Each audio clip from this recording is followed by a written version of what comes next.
primeiro lugar, e procurando ser rápido, um bom dia a todos os que aqui estamos, não apenas os dirigentes da FEDPROF, mas sobretudo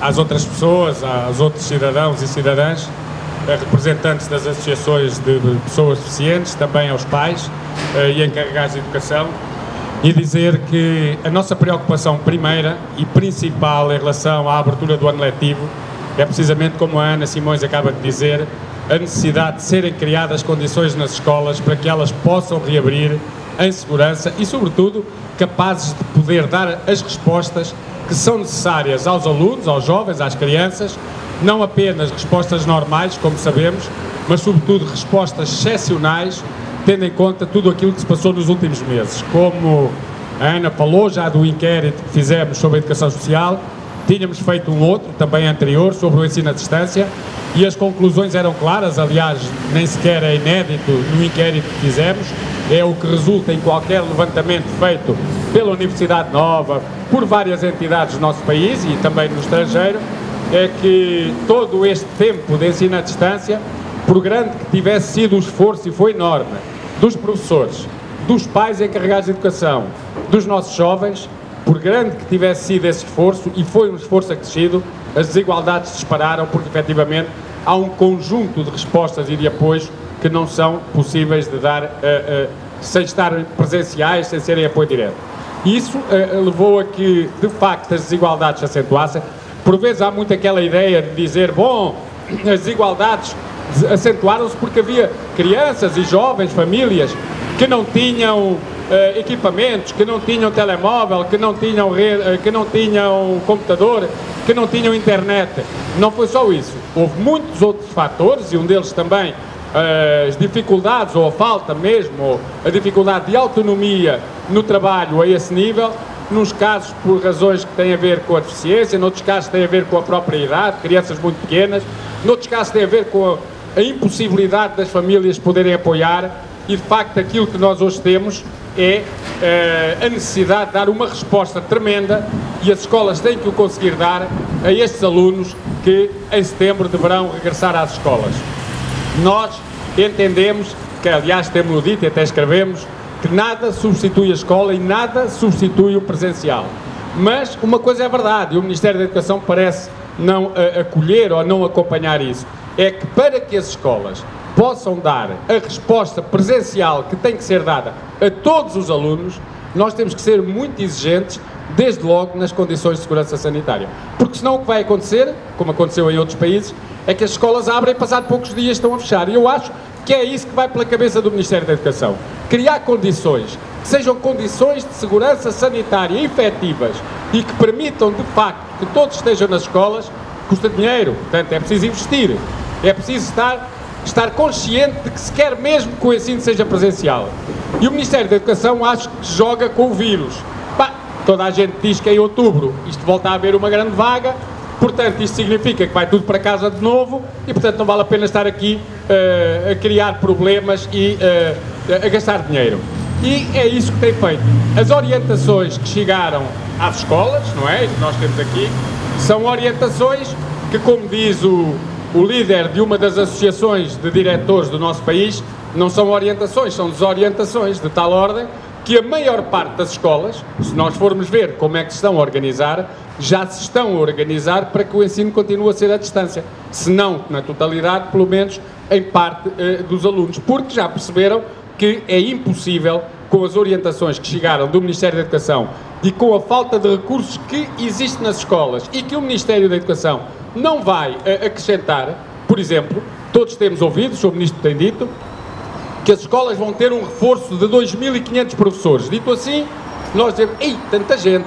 Bom, mas se nós nos lembrarmos que há 811 escolas secundárias não agrupadas e agrupamentos, alguns mega agrupamentos com inúmeras escolas, isto significa 3 professores por escola ou agrupamento, que ainda por cima não se sabe exatamente professores... Espera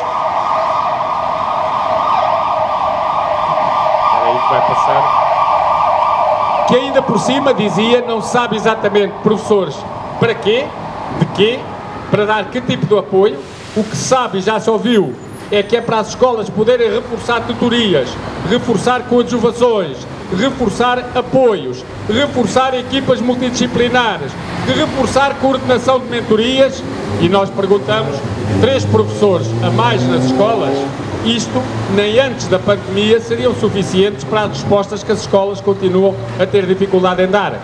Eu não posso esquecer o exemplo de uma mãe que tem um filho que tem autismo e baixa visão e que nos contactou, que não pôde estar hoje porque não podia, está em casa ou está a trabalhar, não podia estar, mas que nos dizia que ela não quer que o filho vá para a escola nestas condições porque veio de Itália, onde vivia, e onde o seu filho tinha semanalmente 18 horas de apoio, e depois chegou aqui a Portugal ao paraíso da inclusão, não é? Ao paraíso do 54, ao milagre do Sr. Secretário de Estado João Costa, e passou a ter 1 hora por semana de apoio, portanto, ou seja, menos de 17 horas. Evidentemente, nestas condições, as pessoas têm grandes reservas, para não dizer que se opõem, a que os seus filhos vão para uma escola que não pode dar as respostas que são necessárias.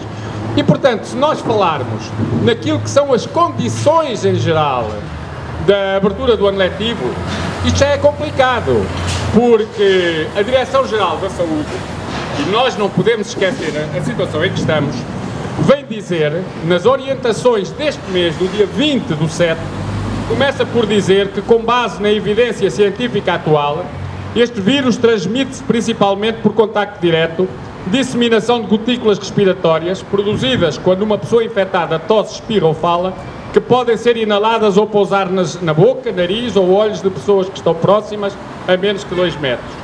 Depois, a própria Direção-Geral de Saúde tem no seu site um conjunto de exemplos com legenda sobre como se devem organizar as escolas, onde o distanciamento é, de facto, fator principal de segurança dentro da escola. E depois temos as tais desorientações do Ministério da Educação, que vem dizer que essa coisa do distanciamento é, se for possível, 1 metro, mas se não for, porque temos que meter os 30 meninos dentro da sala de aula, é como for, e como já disse também o diretor, sentados 2 a 2, ficam para aí a 11 centímetros uns dos outros. E, portanto, do ponto de vista da segurança, isto não é seguro. O Ministério da Educação depois pode vir dizer, bom, lá estamos nós a levantar problemas, lá estamos nós a criar problemas onde não existem. Existem. Nós entendemos que nada substitui, eu repito, o ensino presencial. E, portanto, se nós formos facilitistas, podemos ter a certeza que mais rapidamente do que se pensa, nós teremos novamente toda a gente em casa, porque, obviamente, que a escola não é propriamente um espaço infectado, um espaço de vírus, um espaço sujo. Tenham as escolas suficientes funcionários para fazer a higienização necessária, não é? Mas as crianças não vivem, e os jovens na escola. As crianças e os jovens vivem com a família, usam os transportes para ir para as escolas, nas escolas estão uns com os outros e depois voltam para casa. Isto significa que a escola tem que saber conter esta disseminação, este contágio, esta propagação. E uma última nota também para dizer que preocupa-nos ainda aquilo que também tem a ver, não propriamente com o trabalho na escola, mas a nível da educação social, por exemplo, com a atividade na intervenção precoce. Aquilo que é dito, por exemplo, aqui nas desorientações do Ministério da Educação, é que a orientação precoce, em muitos casos, os professores irão aos domicílios, estarão lá com as famílias. Bom, e que proteção também existe, isso não diz, neste caso do trabalho nos domicílios. Não só porque entra um estranho na casa, mas também porque esse estranho vai estar com outras pessoas que têm também outro tipo de interações. E, portanto, era preciso, era necessário, é urgente que o Ministério da Educação ouça aquilo que lhe têm a dizer os pais, o que lhes têm a dizer as associações de deficientes, os diretores, os trabalhadores da função pública, os psicólogos. A última vez que este Ministro recebeu o Sindicato dos Psicólogos para falar dos problemas, por exemplo, que tem a ver com o trabalho dos psicólogos na escola, foi em 2016. Já lá vão 4 anos. Até é preciso que o Sr. Ministro ouça as pessoas. E é preciso que o Sr. Ministro perceba que quando alguém está a dizer que tem uma proposta diferente da sua, não está a fazer ruído. Está simplesmente a dizer que há alternativas àquilo que o Ministério entende e que, pelo menos, ele deve tentar ouvi-las e perceber se elas são ou não mais favoráveis. E foi por isso que nós, para o final desta conferência de imprensa, que decidimos fazer aqui em espaço público, precisamente para chamar a atenção ainda mais, podíamos estar numa sala, é verdade, mas aqui junto ao Ministério chamar ainda mais a atenção para o que não está a ser feito e, sobretudo, para a necessidade do Sr. Ministro da Educação ouvir o que lhe tem a dizer os que vivem diariamente os problemas e não os que vivem diariamente aqui fechados no Ministério. Portanto, nós pedimos uma reunião no final com a presença das associações, dos pais também.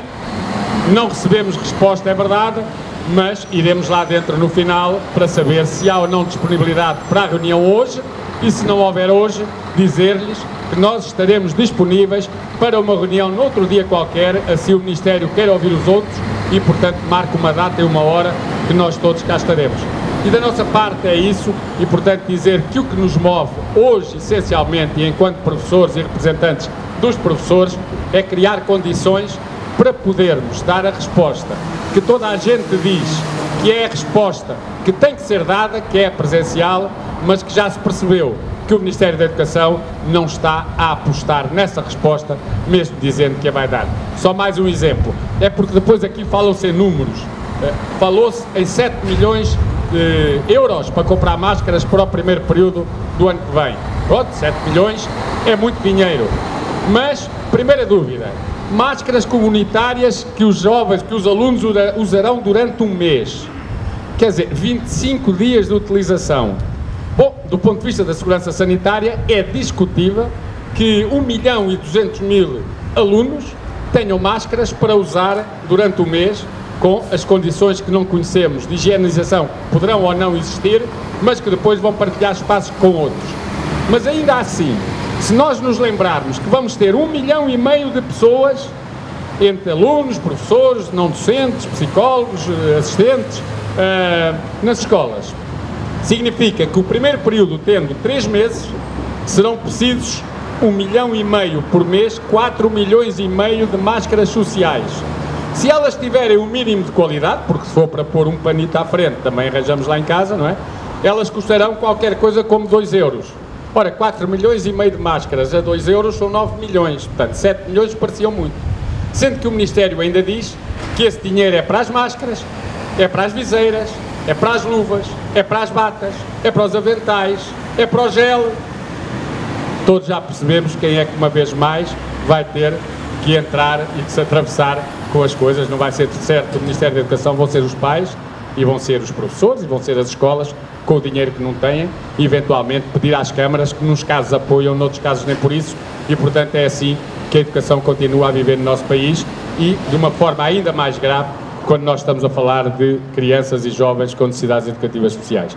O Ministério acabou com essa designação na lei, é verdade, mas as crianças não acabaram, nem deixaram de ter necessidades educativas especiais só porque a lei deixou de fazer essa referência. Elas têm-nas e exige-se, porque elas merecem a resposta adequada do Ministério da Educação. E é tudo, vamos ouvir-vos e no final vamos lá. Obrigado.